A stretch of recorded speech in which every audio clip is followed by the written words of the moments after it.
नदिया किनारे जोगिया आइल बारे रे माई, कह तू त जोग सीख जइतिए माई, कह तू त जोग सीखे जइति रे माई।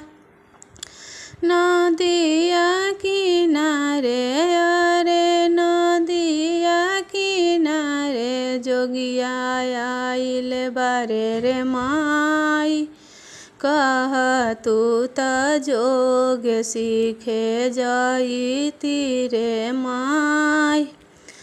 पहिला ले आमन पहिला ले आमन तोहर ससुर अइहे बेटी, का दे हवे उहाँ के जवाबा ये बेटी, का दे हवे उहाँ के जवाबा ये बेटी।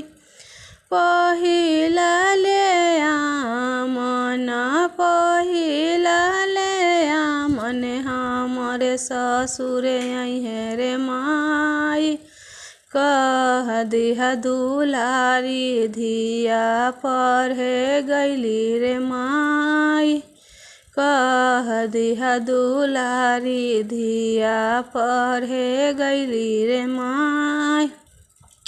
दूसरा ले आमन दूसरा ले आमन तोहर भैंसुर अइहे बेटी, का दे हवे उहाँ के जवाबा ये बेटी, का दे हवे उहाँ के जवाब हम ये बेटी। दूसरा ले आमन दूसरा ले आमन हमर भैंसुर अइहे माई, कह दिहा दुलारी बेटी खेले गइली रे माई, कह दिहा दुलारी बेटी खेले गइली रे माई। तीसरा ले आमन तीसरा ले आमन तोहर देवर अइहे बेटी, का दे हवे उहाँ के जवाब हम ये बेटी, का दे हवे उहाँ के जवाबा ये बेटी।